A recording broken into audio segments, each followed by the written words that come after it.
first installment of our virtual Vernal Poolooza series. As Lindsay mentioned, my name is Mark Dilley, and I am the current president of the Ohio Wetlands Association and the chief scientist here at Mad Scientist Associates in Westerville.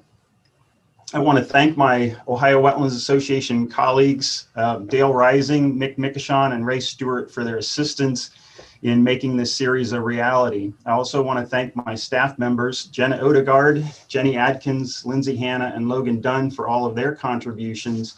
And finally, all of the other speakers who will make this a diverse and engaging webinar series for all of you. I hope you'll choose to take advantage of the learning opportunities offered in this series by attending all of the sessions. Also, while I'm wearing my OWA president hat, I would like to encourage all of our participants to join the Ohio Wetlands Association.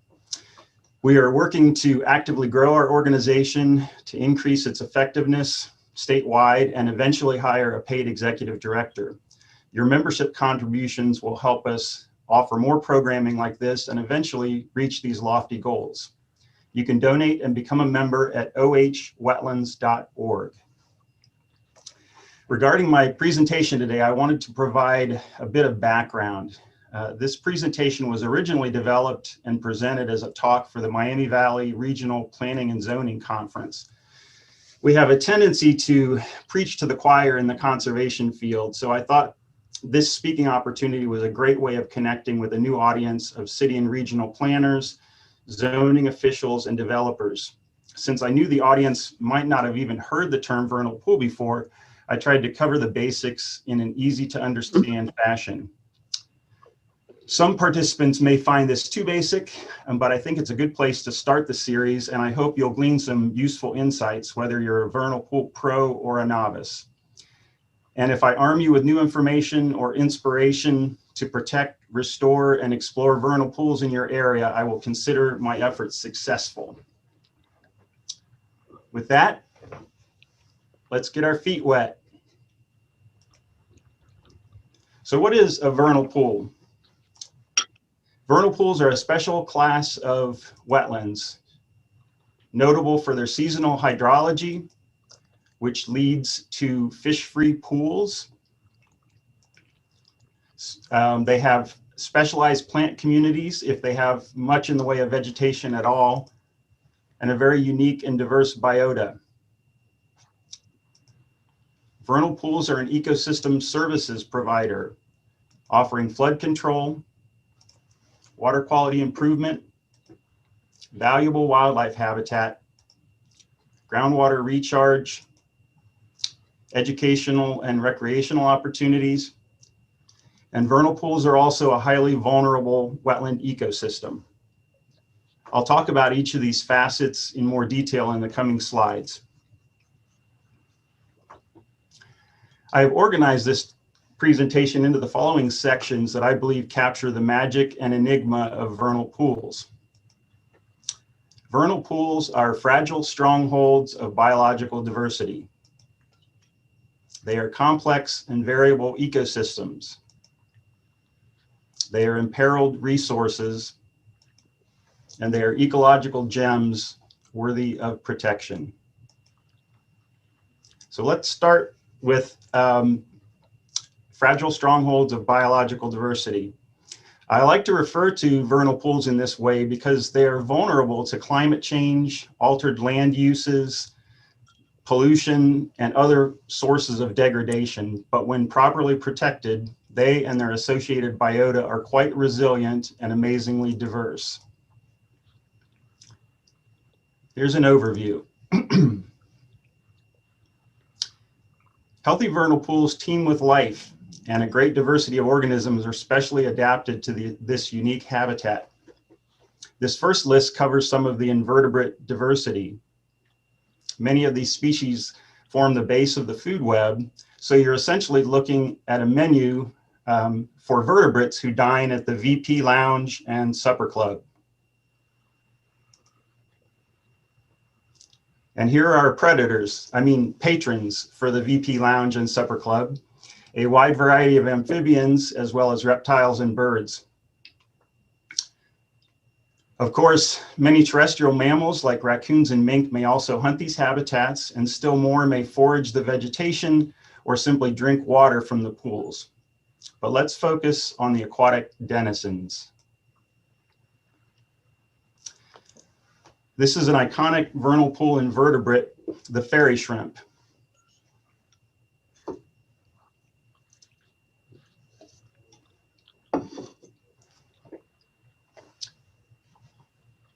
These tough little crustaceans provide food for many vernal pool predators, and their populations can persist despite the cyclical disappearance of their aquatic habitat. They reproduce during the few months each year that their habitat provides aquatic conditions, and their progeny, in the form of resting eggs, survive in diapause until the next wet cycle brings the pool back to life.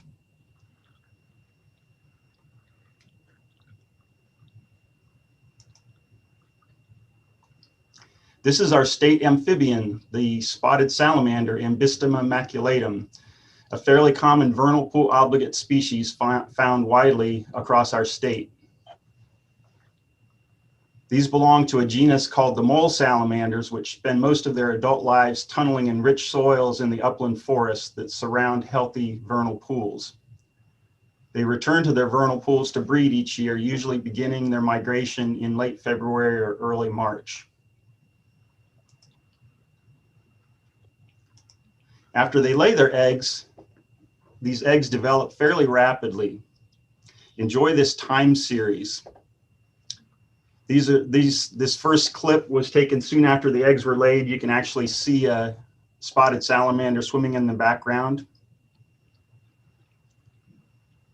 Here the eggs are beginning to develop. And after a few weeks, we begin to see embryos that will eventually break through the mucous membrane and be free swimming larvae within the pool.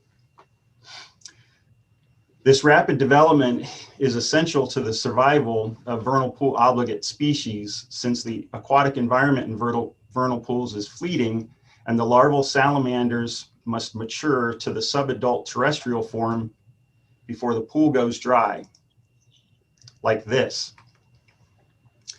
And this is the reason that these strongholds of biological diversity are so fragile and vulnerable. This is a photo of the same pool in which the preceding videos were shot. Who, except those who are informed about vernal pools, would recognize this as a wetland or an important habitat, especially in the dry part of the year?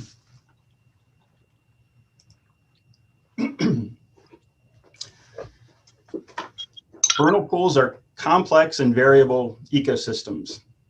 Similar to snowflakes, no two are the same. Speaking of snowflakes, is anyone else growing tired of winter? Pools can be what are referred to as short fill pools or long fill pools, with inundations starting in the fall or closer to spring. This hydrograph captures the essential function of a vernal pool: filling and drying. The lower black line represents a confining layer, sometimes referred to as an aquitard, that slows percolation of water into the ground. The upper black line represents the ground surface. Dates appear along the horizontal axis, and water levels in blue, as well as water additions, the cumulative precipitation shown in green, and losses, the cumulative evapotranspiration shown in purple, are marked on the vertical axis. As the water year, beginning in October, progresses, you'll see that cumulative precipitation and cumulative evapotranspiration both increase, but at different rates. In the winter, the cumulative precipitation climbs more steeply than cumulative evapotranspiration, which is minimal during the coldest months of the year. However, in late March, early April, evapotranspiration picks up steadily, eventually surpassing the cumulative precipitation. This is the engine that drives the hydrology of vernal pools, resulting in the pool filling and drying. In this example, The pool fills in late January and goes dry in late May, the region of the hydrograph where the blue line exceeds the soil surface of the vernal pool.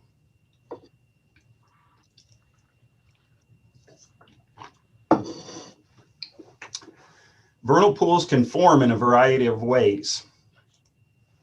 We have geologic processes of glaciation and erosion,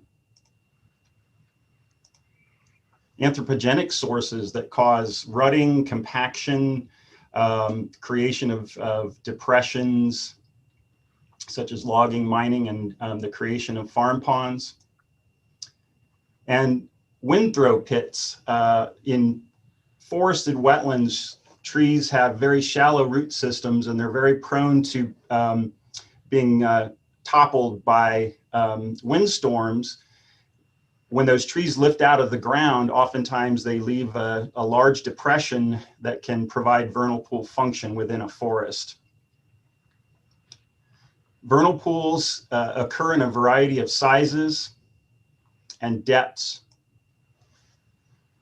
All variations on this theme can offer some habitat value, but the specific community that forms depends on the hydroperiod, the quality of adjacent habitats, and numerous other variables. As I said, each pool is unique. One critical and often overlooked aspect of vernal pools and their quality is the surrounding landscape.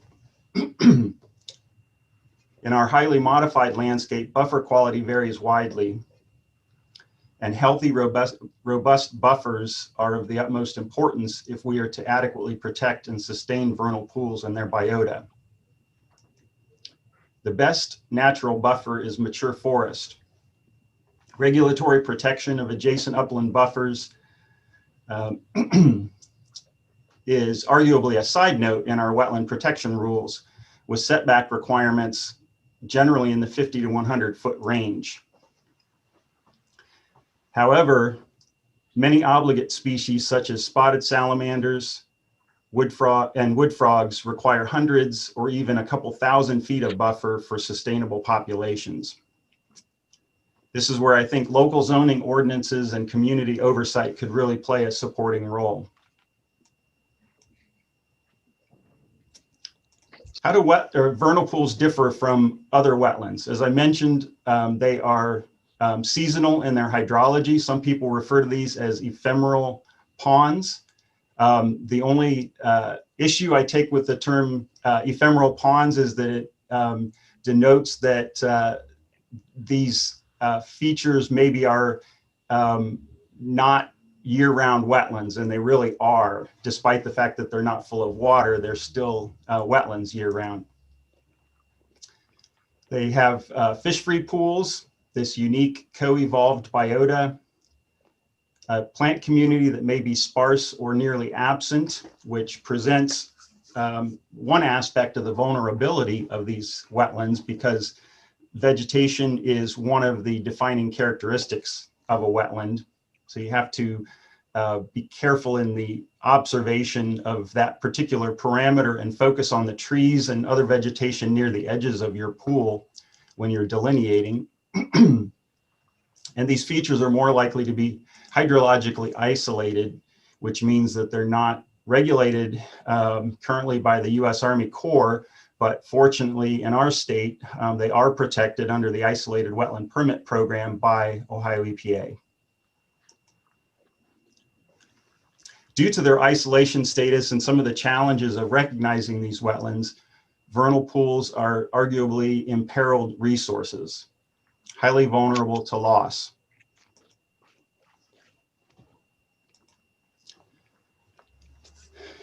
A lot of the losses have occurred due to agricultural conversion and development.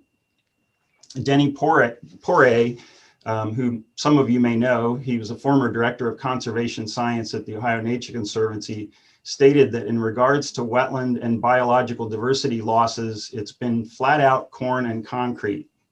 Habitat loss and conversion of wetlands has been flat out the major cause of amphibian loss. In Ohio, or I'm sorry, nationwide, we have lost about 50% of our wetlands. And in Ohio, that number exceeds 90%. How many undocumented losses have and are occurring to sites that look like this for more than half the year?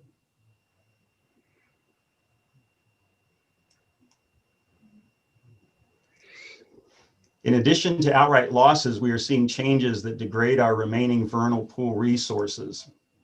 We have the loss of these critical buffers, which diminishes adjacent habitat, reduces the protection of water quality, and alters the hydrology. We have a lot of forest fragmentation that results in discontinuity of habitats and roads and other hindrances to amphibian migration. We have water sources that may be decreasing in quality. And even vernal pools that do not suffer direct impacts may decline in health and function through indirect impacts in the watershed. So we know that vernal pools are fascinating ecological gems worthy of protection. What can we do to counter the losses and degradation and ensure a sustainable future for vernal pool resources and the wildlife that rely on these special wetlands? One of the first steps toward protection is to recognize the resource. We can't protect what we haven't properly located and documented. Aerial photographs are a good place to start. If you haven't spent any time on Google Earth looking around, I highly recommend it. There's so much information there, so many cool things you can learn and observe. National Wetland Inventory maps are also an aid in determining what resources you have in your area. I'll share some examples in the following slides. Field visits to find vernal pools when flooded, or locating areas within forested depressions that are conspicuously devoid of vegetation in the summer and fall, can provide clues.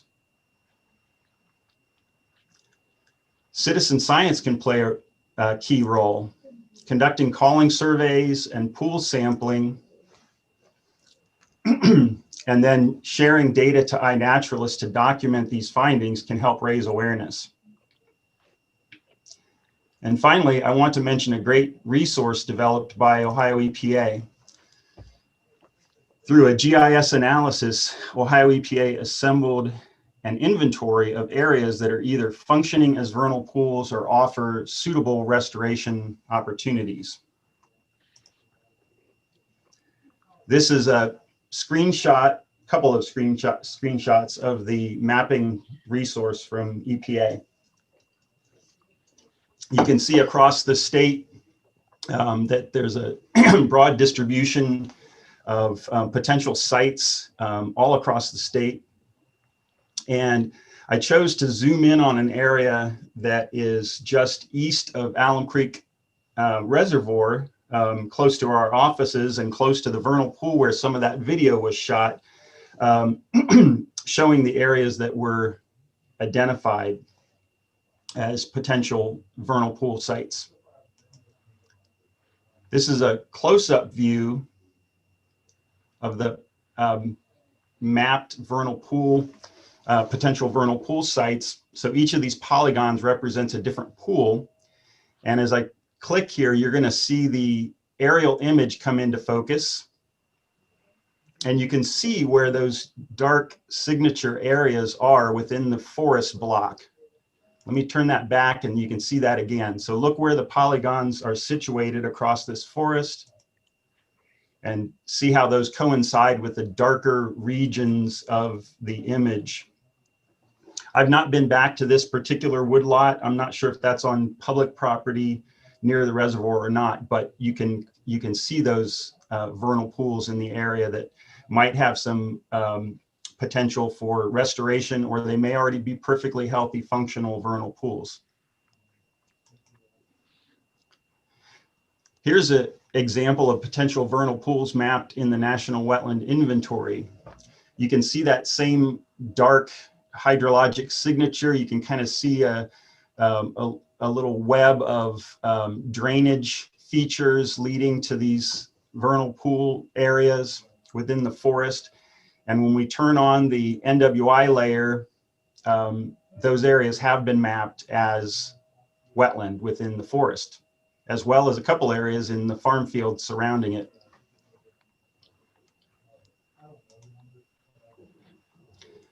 So how can we, once we've recognized this resource, we need to consider how to effectively protect the resource. Here are some tools in the toolbox. First, we need strong laws and ordinances. And this is something that is a never-ending project for the Ohio Wetlands Association, is to monitor policies and provide input on policies that protect wetland resources and vernal pools.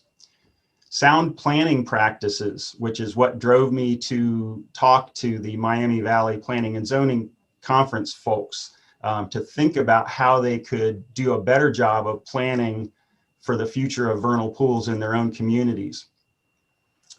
Public education is very important and a major component of the mission of Ohio Wetlands Association. Preserving, creating parks and preserves is a very important means of ensuring the future of vernal pools in the state. And a lot of this is done through partnerships and land trusts as well. I think there's room to look into incentive programs too, to maybe provide some sort of a subsidy for landowners that stay out of vernal pool areas and protect them on their properties. And then, as I mentioned previously, there's a large role for citizen science to play in all this, because this is where the education and awareness comes in. I think citizen scientists will serve as a vital ally for vernal pools and vernal pool protection.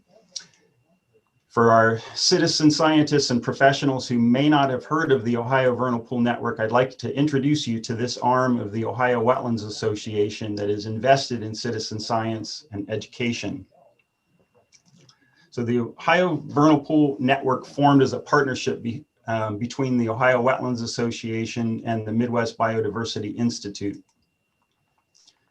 As an organization, it has hosted vernal pool workshops to train citizen scientists in topics relating to vernal pool monitoring. The organization received a grant through the Ohio Environmental Education Fund to expand the training program, and we have developed that as a train the trainer program that is available for purchase through the Ohio Wetlands Association for teachers, naturalists, citizen activists around the state that want to lead their own training workshops. And you'll be getting a little more detail on that particular program in this series, later in the series.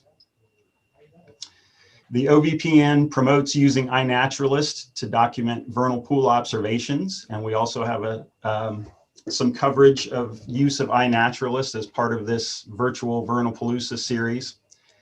And our virtual Vernal Poolooza is sort of a placeholder and opportunity to get the Ohio Vernal Pool community excited about an in-person Vernal Poolooza conference that we are planning for 2022 at Salt Fork State Park. So please keep that in mind. We hope that we'll get to see many of you face-to-face at that event. So we have a mission and a motivation. What can be done to better sustain and enhance our vernal pool resources? Here are some key actions. We really need to focus on protection of adequate buffers, effective stormwater controls. Stormwater is an entire industry in our state, and there's a lot of good work being done to moderate stormwater runoff and improve its quality. If you have a natural area with vernal pools that is going to be open to the public, construction of boardwalks is a good idea to avoid damage to these resources with public access. The establishment, reconnection and protection of migration corridors and source areas for genetic exchange between pools is valuable. And the restoration or creation of additional vernal pools to increase vernal pool habitat availability and bolster the associated wildlife populations is very beneficial. So we take a look at a aerial image here. We can see two forest blocks. This is the forest fragmentation that I mentioned. And these forest areas where you can see vernal pools within them are separated by about 1.3 miles. And there's at least one road crossing and a vast expanse of farm fields. So we might be looking for opportunities like this to maybe establish natural wildlife corridors, to begin to reconnect some of these natural communities for the benefit of water quality and wildlife and all the associated ecosystem services that these sites represent.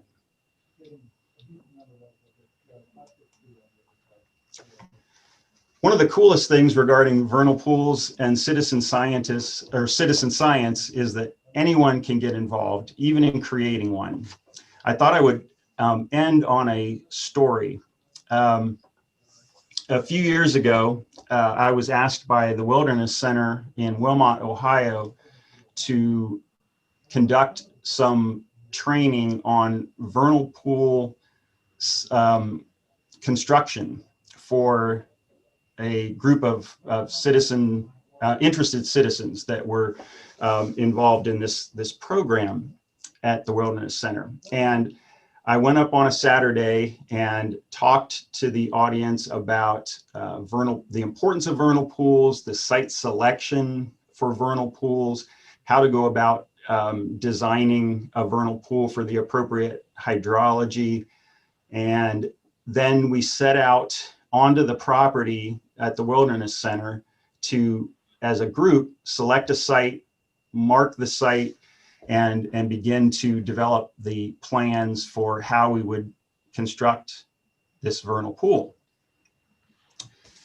The following week, without my involvement, this group returned for day 2 of the workshop, and with all of the volunteers that were assembled, they hand dug the vernal pool that you see in front of you in the area that we had selected and marked in the field. And after this vernal pool was created, I got a call from naturalist Carrie Elvey at the Wilderness Center reporting that just weeks after this pool was built, that wood frogs had laid eggs in it. That's pretty exciting to see nature respond to opportunity created by humans with using nothing but hand tools. This was all hand dug. So this just goes to show you the positive impact we as individuals can have on the environment and vernal pool resources, and gives us all hope for our ability to implement changes on the landscape that are beneficial to our wildlife. With that, I will conclude and ask if there are any questions.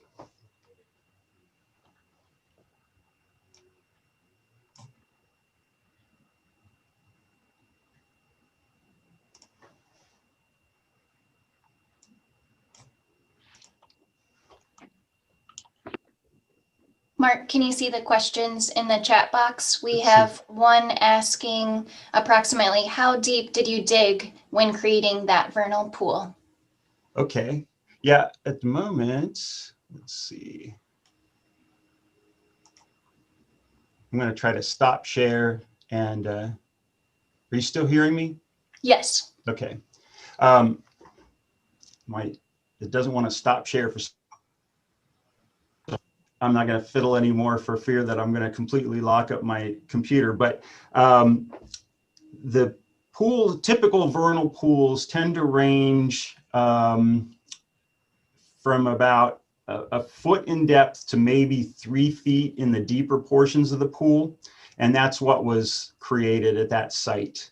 There's a lot of water typically in a vernal pool that's just 12 to 18 inches, but oftentimes and that heterogeneity helps in terms of the resiliency of the population, so that in a dry year, even in a dry year, there may be some refugia, some areas that vernal pool occupants can survive in, even when the water draws down a little more quickly than anticipated.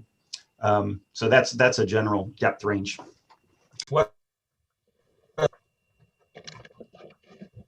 Okay, great. Another question here. What type of indicators were you looking for when selecting the Wilderness Center site? Oh, Mark, are you still here?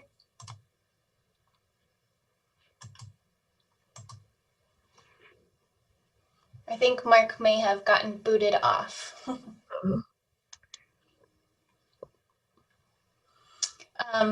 I can help answer this question a little bit. In relation to the next question, are there soil types that would be unsuitable for a vernal pool? If there are very sandy soils where the water can penetrate through, that is not as great soil for a wetland. Typically, we like to have clay soils and things like that. For the Wilderness Center in particular, I'm not quite sure about that. Let me see, one moment here.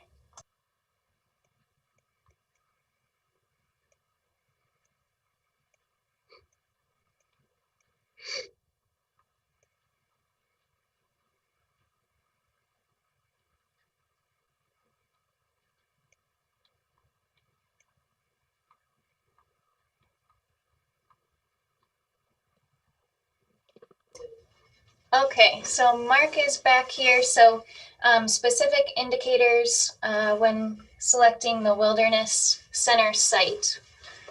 Yeah, so we looked closely at the soils to look at the infiltration rates. We were in an area where we were adjacent to a small tributary, and we were starting to see vegetation that was indicative of borderline wetland conditions. We refer to those as facultative plants, plants that tend to occur at the very periphery of wetland areas, kind of have a 50-50 probability of occurring in wetlands. And that was one of the cues that we had, that the hydrology was on the cusp of what we were looking for, being a little bit on the wetter side, and we could accentuate the hydro period by creating a depression in that location. Awesome. And for this next question, are there soil types that should be avoided as they're unsuitable? I talked about sandy soils and how water can drain through there, and typically clay soils will hold water well. Do you have anything to add with that? And how do you ensure there's a functional aquitard? Yeah, it's tricky because every site offers a unique combination of water loss functions and water holding functions, and it's all about the balance. We will oftentimes do some very basic percolation tests with what's called a double ring infiltrometer, just to see how quickly water moves down through the soil profile. And I don't have a lot of time to go into the details of how to run a double ring infiltrometer experiment, but it's a percolation test to show how quickly or slowly water is lost in a depression.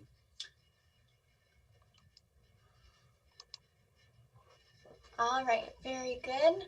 Was the topsoil banked and replaced on top after digging? Not having been present when the excavation was done, I can't say for certain, but I believe that they did take topsoil off, and the depth of that particular pool was shallow enough. I'm not even sure they dug much beyond topsoil anyway. They were in the fairly rich soils towards the surface of the soil profile. You can see some of that soil that was in the kind of bermed edge on the pool. They took some of the material out, and you could see the vegetation that was starting to grow around the periphery, and that was some of the topsoil that was pulled out of the depression. All right. Are there conservation easements available for vernal pool protection?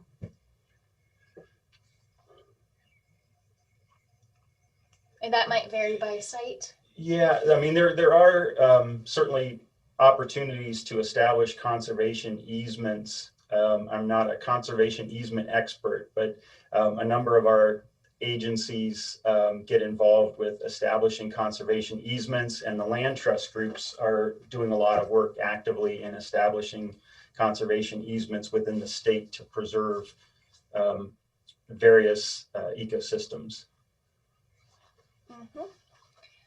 I think we have about 5 minutes left, so we can kind of continue working through these questions. And if we don't get to yours, we can reach out to you with a little bit further information. Did you already kind of cover this? What characteristics do you look for? Okay. Yeah. Can controlled burns have a negative effect on vernal pools? Not something I have a lot of experience with. I can't think of too many applications, given that we don't tend to see controlled burns often implemented within forested settings in Ohio. They tend to be more management for prairies and things like that. And our vernal pools are very closely associated with forest habitats. It's a little hard to say, but probably wouldn't have any major consequence unless it ended up burning the upland forest that is necessary habitat for the vernal pool community. All right. Do you have any input for an example of zoning ordinances that have accomplished a success in vernal pool formation or preservation? I can't cite anything immediately. I do recall hearing that there was one community that had very specifically established some review process that required greater setbacks than would be typical just for your general wetland permitting. So that's something that I really think that each community should take a hard look at, because there's nothing that prevents individual communities from enacting regulations that are a little more protective than what's required at the state or federal level. And again, this gets back to citizen science and community members really speaking out to say, we want to see these resources protected. And it looks like Ray Stewart put a helpful website link for resources for those ordinances as well. So feel free to take a look at that. What impact does runoff water play on vernal pools? Is there a negative impact? Can it be corrected? Yeah, in areas where there is increasing development, increased impervious surfaces, certainly that can change the hydrology of a vernal pool and the quality of water that reaches the vernal pool. And this is where the stormwater management industry, the practitioners that are out there really thinking about how to manage stormwater come into play, trying to capture that excess runoff in features like bioswales and rain gardens and additional created wetlands to improve the quality of the water before it moves into more natural intact environments is extremely beneficial work that's happening. What if you can see that water sits with seasonality, I should say, but the pocket is overrun with ivy and euonymus? Do you have to remove creepers first? That's a good question. One of those is a native species, the poison ivy. I assume that's poison ivy and not English ivy. The other is an invasive, and generally, yes, you would want to eradicate those first, and you would probably have to, if they're surviving the as an example, the poison ivy is a facultative species, which means that the depression probably doesn't hold water for terribly long. Otherwise, if it had a more sustained hydrology, the poison ivy would probably perish due to the seasonal water depths. So you're going to have to remove some of that soil and in the process remove the ivy and its roots to get to the type of hydrology, the water depths that you would need. So it's coming out one way or the other. Great, and there have been a few comments recommending that we share this presentation with different landowners and as an educational tool, and we definitely plan to do that. Mark, do you have any comments? Is there an effort to provide education on a wider level? Anything specific there? I think that the Train the Trainer program that we've put together through the Ohio Wetlands Association and Ohio Vernal Pool Network is we're definitely trying to move things in that direction. We are still at this point as the Ohio Wetlands Association, an all volunteer organization.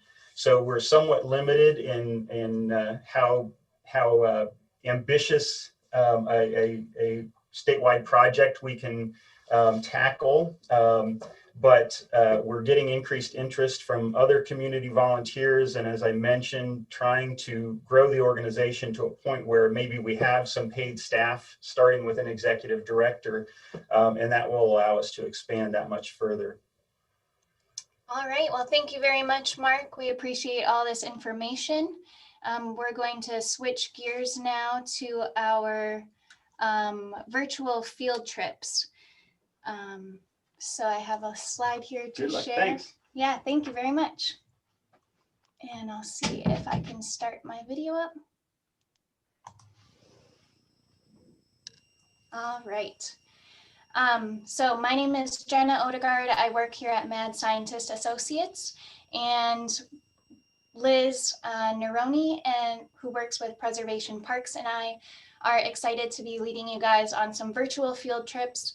Even though we can't gather right now to get out into the field, we're excited to share a few local sites that you can check out on your own time, and hopefully these will encourage you to go look for vernal pools around you. So Liz will share information about her sites in just a few minutes here. She has a video. And the site that I'll be bringing you to is called Calamus Swamp. And so Calamus Swamp is located in Circleville, Ohio. It's historically been a diverse kettle pool wetland. And it is open to the public, so you'll be able to check this out on your own if you're interested. And surprisingly, although it's called Calamus, which is also known as sweet flag, that namesake doesn't grow there. So early when visitors went there, they likely mistook some of the giant burr reed for sweet flag. However, the name Calamus Swamp has persisted. And we chose this site as it's known to have functional vernal pools and a variety of amphibians, including one of Ohio's largest terrestrial salamanders, the tiger salamander. So we hope to share some video with you, some footage of that as the winter transitions into spring. So every few weeks, I will be visiting this site. Let me pull up an aerial here.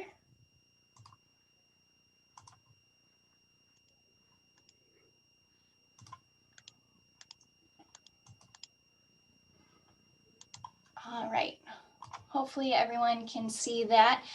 So there are 5 photo points that will gather from this site, and you can see the parking lot in the upper left-hand corner, and there's a nice trail that goes around the buttonbush swamp in the center, and then these vernal pools are kind of in the forested area on the outskirts. So we'll be collecting photos, biotic and abiotic data, and then we'll share these trends with you at the end of our session. So kind of stay tuned and you'll get to see the whole progression. So for today, we will show you what we saw in January when we went out. And luckily there wasn't as much snow as there is today. So with that background, I'll hand it over to Dale to share our video.